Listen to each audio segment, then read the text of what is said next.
a una acción lingüística que, no reduciéndose a estratégica, no sea a la vez la fundamental. Y es ahí donde está, porque decía de Habermas responde afirmativamente a las dos. Es decir, Habermas dice, sí, las lingüísticas estratégicas un montón y bienvenidas, pero hay una acción lingüística que no es estratégica y que es la que nos da la esencia del lenguaje. Yo creo que lo mismo podría defender respecto a la idea del lenguaje como bondad o no bondad. Junto con todo lo demás está esto, y además esto es lo fundamental.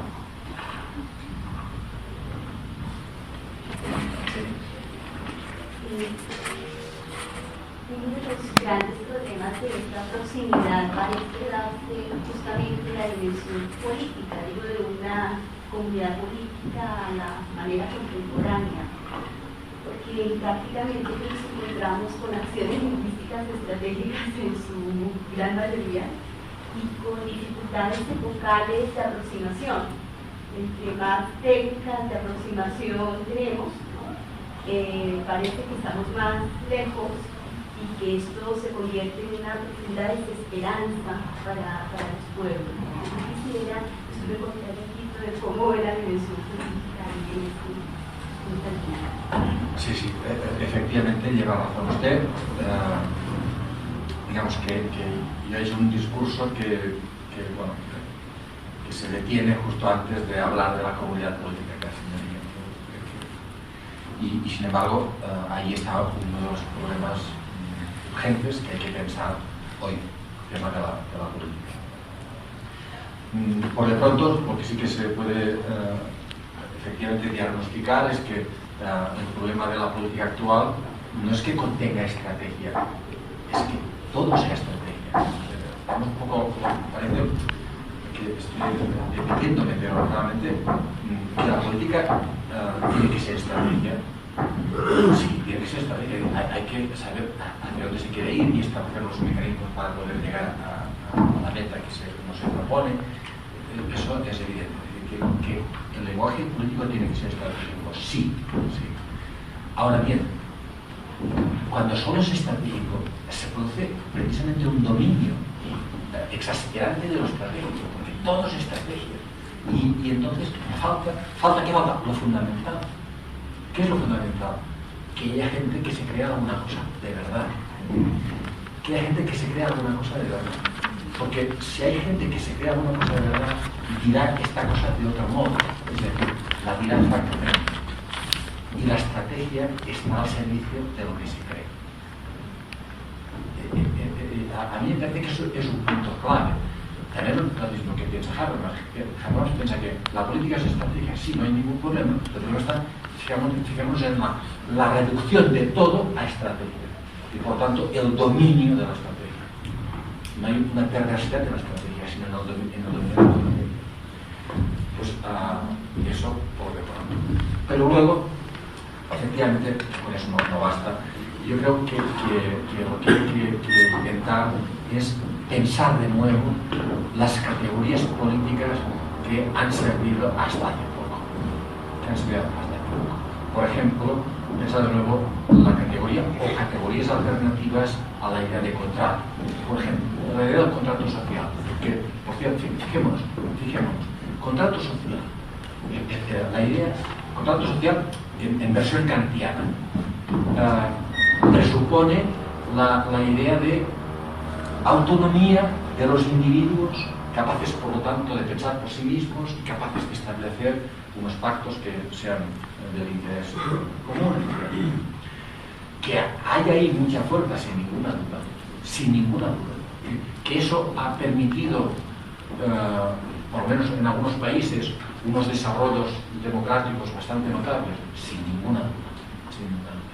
Pero eso no es suficiente. ¿Por qué no es suficiente?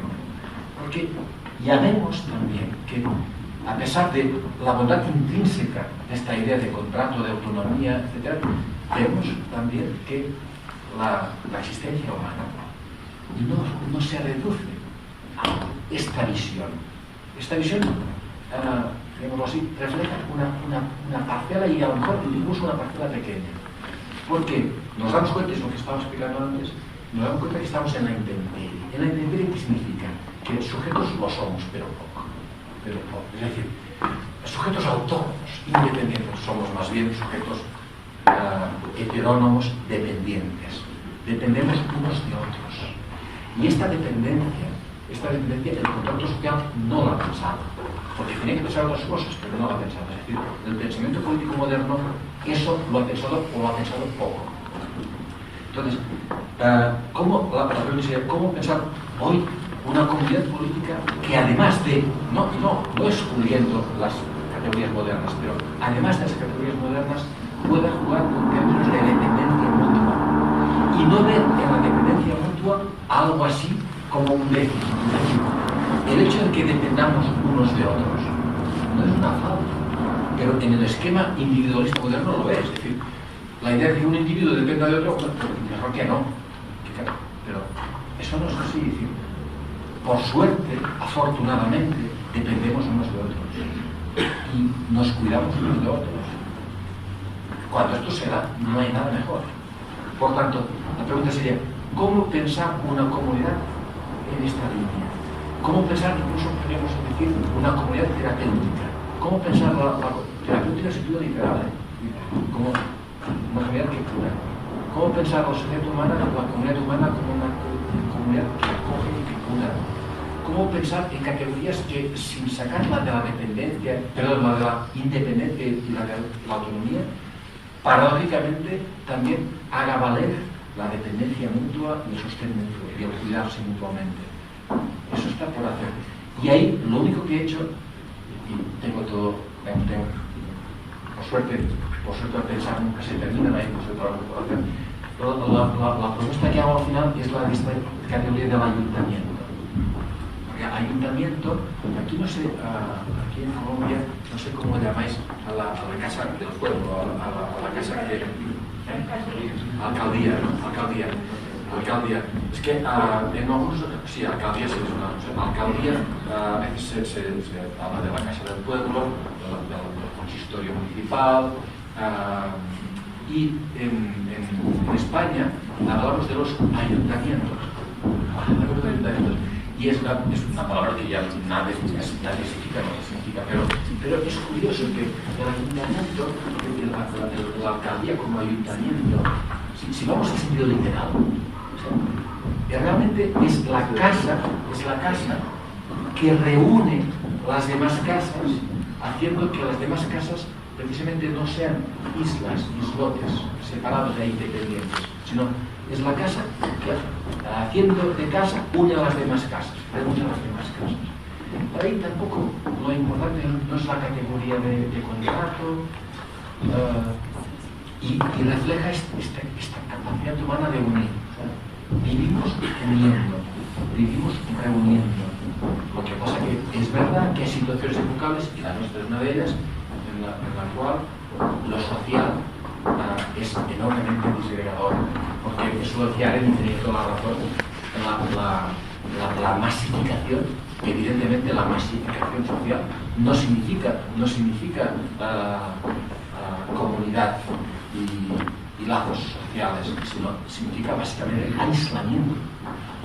Lo característico de la masa social es el aislamiento, que es lo contrario de la reunión, precisamente. Y hoy vivimos en una sociedad que se presta más, que va más en la línea de la masificación y del aislamiento, que no de la soledad y de la reunión. Porque la soledad sí es la condición de posición. Es decir, la soledad es el cuidarse uno mismo. Y para estar bien con los demás, uno tiene que estar bien también con uno mismo.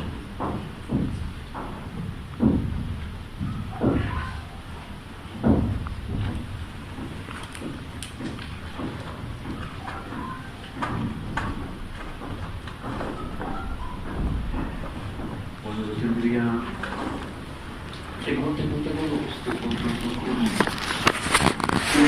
una primera idea del desierto que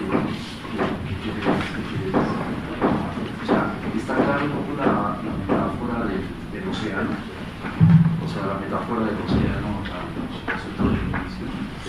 pero la noción de desierto, un poco en su dimensión ambigua, el desierto tiene también esa dimensión ambigua con la cual has venido trabajando. la primera pregunta, pues cambiar eso. Y la segunda tiene que ver con el siguiente tema.